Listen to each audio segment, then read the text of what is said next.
ये कुंभ कितनों के लिए मुसीबतों का पहाड़ लेकर के आया तो वहीं कितनों के लिए वरदान साबित हुआ।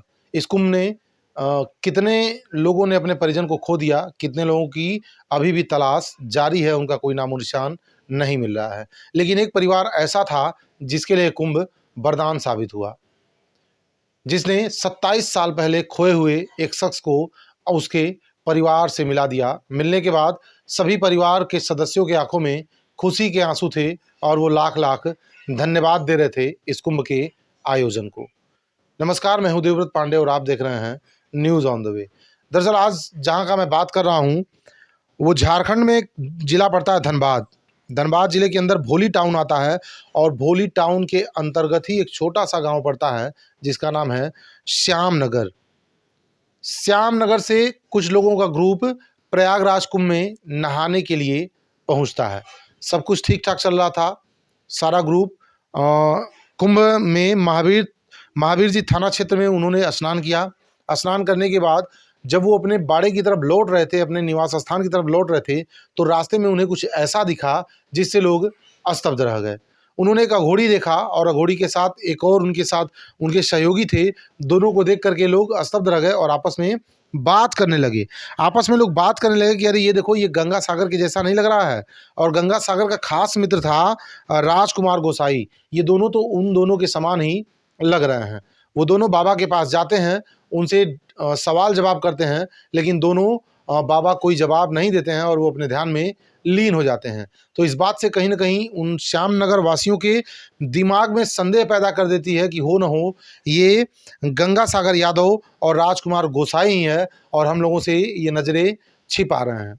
अब क्या था, एक सुबह इन्हीं लोगों में से किसी एक ने एक छोटी सी वीडियो बना ली, एक छोटा सा एक फ़ोटो खींच लिया और भोली टाउन अंतर्गत पड़ने वाले श्याम नगर निवासी मुरली यादव को वो फोटो भेज दिया और लिखा, जरा गौर से देखो, ये गंगा सागर यादव और राजकुमार गोसाई के जैसे नहीं लग रहे हैं।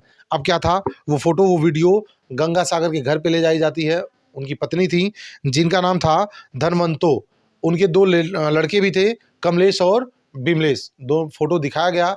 पत्नी ने पहचान लिया कि हाँ, ये मेरे पति ही हैं। आप सोचिए, 27 सालों तक वह शख्स अपने परिवार से बिछड़ा रहा। सभी ने उम्मीद तोड़ दी थी, सभी ने सोचा था वो कहीं मर गए, नहीं तो अब तक वो घर पहुंच आए होते। लेकिन उनकी पत्नी धनवंतों को यकीन था कि उनका पति जीवित है और एक न एक दिन वापस जरूर आएगा, इसलिए उन्होंने आज तक सिंदूर लगाना नहीं छोड़ा था। जैसे ये खबर पूरे गांव में आग की तरह फैली, लोगों का जमघट लग गया गंगा सागर के यादव के घर पे भी। और वहां से एक ग्रुप 26 जनवरी 2025 को प्रयागराज के महाकुंभ पहुंच गया और पहुंचते ही बिना देर किए उस बाड़े के सामने लोग जा करके खड़ी हो गई। पत्नी ने जैसे ही अपने पति गंगा सागर यादव को देखा, वो रोते बिलखते और चीखने लगी कि ये मेरे ही पति हैं। लेकिन अघोड़ी बाबा को कुछ समझ में नहीं आ रहा था। वो बार बार कह रहे थे महिला से, मैं तुम्हारा पति नहीं हूँ, तुम्हारा पति कोई और होगा। मैं बनारस का रहने वाला हूँ, मेरे पास मेरी पत्नी और मेरे बच्चे वहाँ रहते हैं, तुम मेरी पत्नी नहीं हो। औरत की चीख पुकार देख करके आसपास के लोग भी इकट्ठे हो गए, तमाम मीडिया के लोग पहुँच गए। धीरे धीरे ये सूचना पुलिस तक भी पहुंच गई, पुलिस भी वहाँ मौके पे मौजूद हो गई। तो पत्नी धनवंतों ने कहा कि ये मेरे ही पति हैं और ये झूठ बोल रहे हैं। अगर ये मेरे पति नहीं है तो आप, मैं कुछ पहचान बता रही हूँ, आप लोग चेक करिए। वो कहती है इनका एक हाथ टूटा हुआ है और कोहनी बाहर की तरफ निकली हुई है, देख लीजिए। ललाट पे इनके गहरे घाव का निशान है, वो देख लीजिए। इनके आगे के 2 दांत बड़े हैं, वो देख लीजिए। सब कुछ ठीक ठाक था, जैसे जैसे महिला बता रही थी एकदम वो पहचान खरा उतर रहा था और वाकई वो सारे पहचान सत्य थे। उस शख्स के जिस्म पे ये निशान मौजूद थे। इतने में ही एक महिला और आती है और कहती है, तुम मेरे पत्नी को क्यों परेशान कर रही हो, मैं इनकी पत्नी हूँ और यहाँ से चले जाओ।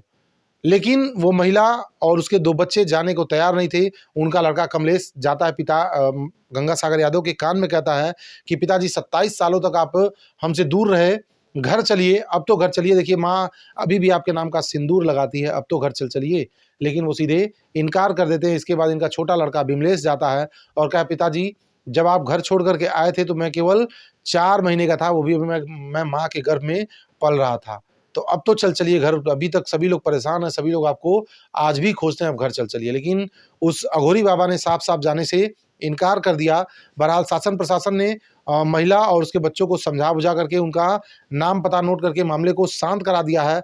बाद में डीएनए टेस्ट की भी बात सामने आई। ये तो जाँच का विषय है, बाद में टेस्ट आएगा, इन्हीं के परिवार के हैं, क्या वो वाक़ई में अघोरी बाबा हैं? क्या वो वाक़ई में बनारस के रहने वाले हैं या फिर वो श्याम नगर के रहने वाले गंगा सागर यादव हैं, जो 1998 में अपने भाई के शादी के दिन अपने घर से भाग गए थे। उन्हीं के गाँव का उनका सबसे ख़ास दोस्त राजकुमार गोसाई भी इनके साथ चला गया था, तो दोनों एक गाँव से एक साथ निकल गए थे और 27 साल बाद फिर उनका मुलाकात महाकुंभ में अपने परिवार से एक बार फिर दोबारा हो गया। बहरहाल प्रशासन जाँच कराएगी, जाँच के बाद ही कुछ रिज़ल्ट निकल के आ पाएगा कि गंगा सागर यादव हैं या बनारस के रहने वाले हैं। इस तरह की कहानियों को सुनाने का मकसद किसी को डराना, किसी को धमकाना या किसी को भय में लाना नहीं है, बल्कि लोगों को जागरूक करना है।